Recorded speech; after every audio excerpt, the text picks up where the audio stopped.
Once again, Kondo had been looking down on her the entire time. He was at least an even match for her with his blade alone, but instead he was putting on this show the whole time to hide it. He was hoping to take me down easy with that, I'm sure, but even a master like him's using dirty tricks, instead of showing off his full talents. I find that hard to forgive. It made Carrera let out a shout. How dare you damned human beings berate us. In a fit of rage, Carrera took a step forward to tear Kondo to pieces. But at that moment, Lady Carrera, please wait. Agera, still transformed into a sword, spoke to her. Carrera and Agera were now almost as one, connected by thought communication, of course, so it was possible for them to talk to each other through their minds. So, in a field of consciousness stretched a million times over by Carrera's ability, their conversation began. What is it, Agera? I'm busy right now, you know. Get in my way, and I'll kill you, too. Calm down, Lady Carrera. Losing your cool is exactly what Kondo wants from you. I know that. But he made me out to be a fool, you know. Me, an overlord. How could I ever forgive that? Agera's chief role lately had been to stop Carrera before she got carried away. But he had never seen her this angry before. He hadn't, but if he didn't take measures right now, Carrera's defeat was inevitable. So, as earnestly as he could, he tried to persuade her. Listen to me. Kondo hadn't been relying on his sword since the beginning, and not because he thought little of you, either. Why is that? He's clearly belittling me. No, he is not. In fact, it is quite the opposite. Huh. He recognizes you as a threat, Lady Carrera, and that's why he is trying to conceal his hand. Not everyone is born innately strong like you, do you understand me? And it is a natural thing for any warrior to consider all due measures against a strong enemy. So what are you saying? He recognizes me as a strong fighter, then? Yes, exactly. Agera observed Kondo finally unleash his perfected style. Recognizing Carrera as a formidable foe, the disciplined warrior abandoned his usual caution. He gambled on a risky opening, a desperate move forced only by the demon peer's overwhelming strength.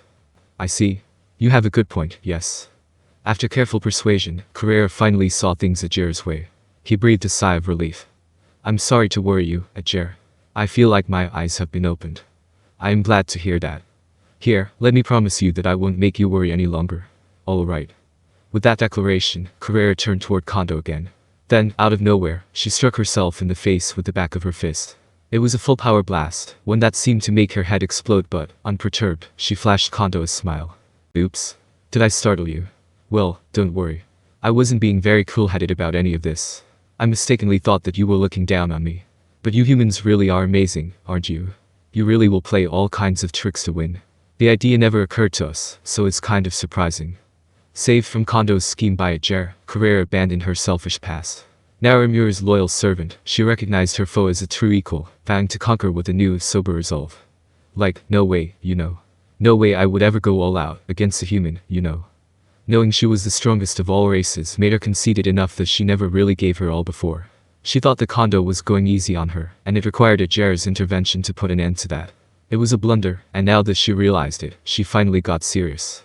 She flashed her horrible smile, one that looked boundlessly beautiful to Kondo. So the demon's treating this seriously now. A rather unwelcome turn of events for a hapless human such as I. For the first time in this encounter, his expression changed. He now saw Carrera as a worthy enemy. Very well. I too, will take this seriously. Donning his God-class white uniform, Lieutenant Kondo steeled his resolve to honor the fallen. Carrera responded by unleashing her full power, signaling the start of their final clash. I am Carrera, menace lord and faithful servant of the demon lord Surumura. By my pride, I swear I will kill you. I am Tensura Kondo, former lieutenant of the Imperial Japanese Navy and current commander of the Imperial Guardians, and I hereby accept your challenge. The two warriors stared each other down, quietly building up their power. Now the real battle would begin. Carrera picked up the fallen left arm, lightly putting it against her stump. That alone was all it took to reattach it like nothing had happened. A little unfair. Oh, don't be that way. Surumura gave me this precious body. I can't afford to leave even a scratch on it. Kondo discarded his sidearm, gripping his blade with the lethal focus of the Abora's skull. Through his skill, Decipher, he analyzed Carrera's every breath, but what he witnessed was a monstrous transformation. The yellow primordial's power swelled into a refined torrent of tyranny, her wounds vanishing as she reached perfect synchronization with Agera's demonic blade. Kondo watched, unsettled, as her raw energy began to crystallize at her core. It was a sign he recognized from his own power, the materialization of a living mind. In the heat of their duel, Carrera was no longer just a demon. She was evolving, giving birth to a terrifying new ultimate skill. I knew it. She's trying to obtain an ultimate skill. The moment he realized it, Kondo went on the move. He needed to eliminate this enemy at once, no matter how powerful she was. That was why he put on his ceremonial uniform, a symbol of his dedication. There was no room for defeat. He must win, by fair means or foul, and only through victory would right and wrong be decided. Kondo continued to inspect Carrera as he finished his preparations. His sword was all he had left. Pushing all his power into it, he slashed at the demon. Good, good. That unwavering eye of yours. It sends me into ecstasy. Kondo continued to swing, not lending an ear to Carrera's squeals of joy. His swings were parried by her demon blade, but the power of Kondo's military sword was nonetheless massive. Without Agera's will housed within, it might have broken her weapon right there. It was a honed heavy slash, one that made Carrera grunt out loud. The secret to this military sword's force lay in the will placed inside of it. Kondo's ultimate skill Sandalphon worked on more than just bullets. His will, his soul was in this sword, and only then was the true essence of his power revealed. That was Kondo's true secret move, and when he had to fight for keeps, that's how he did it. So Kondo's onslaught began, immediately putting Carrera on the defensive. He was determined to end this bout before Carrera could awaken to her ultimate power, using every trick in the book to push her into the corner. Even when she manipulated her sheer violence to fire off an attack of ponderous force, Kondo deflected it all without so much as blinking. Kondo clearly had the advantage in fighting technique. The only reason why this match kept going was because of Carrera's huge magic heal count, not to mention the skills of Agera on top of that. Without both, Carrera would have been annihilated long ago. Even now, a slash imbued with the power of an eraser bullet cut through Carrera's left side. She had taken many of these slashes to her limbs already, but since they had a necrosis effect applied to them, they were wreaking havoc on her magic vessels. Even her link with Agera was now being affected. Carrera bared her teeth as she stared at Kondo. It was a bad idea. However strong he was, she thought she could handle him if she put her mind to it, but Kondo wouldn't be that easy on her. Even with Agera's aid, he was superhuman, more than enough so to outclass Carrera. This damn human. Awakens a saint or not, how can a mere human corner me like this? Despite her disappointment in herself, Carrera put her right hand on her left side, which was cut open and leaking magic force. She tried to heal it, but her magic vessels were too out of control for it to work well. Normally, a wound of this level could be repaired without conscious effort, but even when she actively tried to heal, it was still like this. No matter how bold and careless Carrera could be, she was fully aware that this was an awful state of affairs. As Kondo knew, the strength of one's will can also affect how superior their power is. Kondo was a man who had attained an ultimate power entirely on his own. Compared to Carrera, who had an unlimited lifespan and lived her days however she wanted, the nobility of his character was without question. With the pain that was torturing her even now, Carrera understood the difference. A skill is meaningless if it is just given to you. Only when you wish to acquire it can you make the most of its essence. Carrera was superior to Agera in all respects: species, physical prowess, vitality, everything. Thanks to Agera's aid, she was equal with her opponent, but she couldn't win. In fact, they were on the verge of defeat. If this keeps up, will we lose?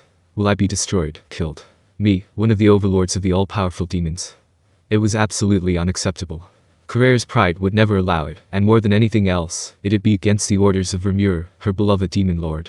If it ever happened, she feared, it'd be such a blunder that he might kill her a million times, and still not feel sated. She might have been fearless in all other ways, but not being able to follow Rimuru's orders terrified her. I could never allow it.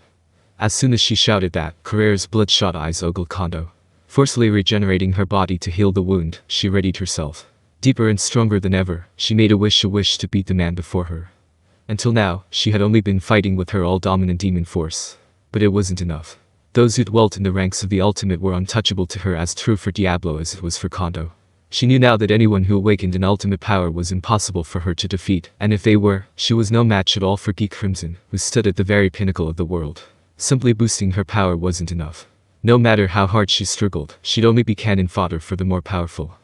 Now that she was fully cornered, it finally dawned on Carrera. If she wanted to fight the truly powerful, she needed to understand herself more deeply, and what she needed the most for that was a strong will.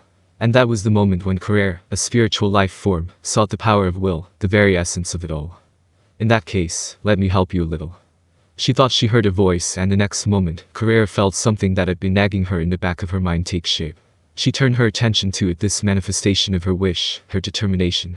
Until now, it was just pure power raging inside of her, something she controlled and tapped into as necessary. Now, however, it was time to recognize that power as her own, and release it. But any ultimate power needs a name. My power. Let me give you a name. You will become my skill, and further release your force in order to fulfill the role Sir Rimuru gave me. Your name is the ultimate skill Abaddon, Lord of Destruction. Abaddon, the destroyer, the one who destroys and the king of the abyss. For the Menace Lord, no power could have been more appropriate. Now she finally had it. The absolute undeniable power to destroy everything. The ultimate skill of Abaddon, Lord of Destruction. It was the embodiment of all Carrera's desires. A fearsome power that, once released, would bring certain destruction to his opponents. It took encountering a truly powerful enemy for Carrera to desire power for the first time, and now, that encounter was about to come to an end.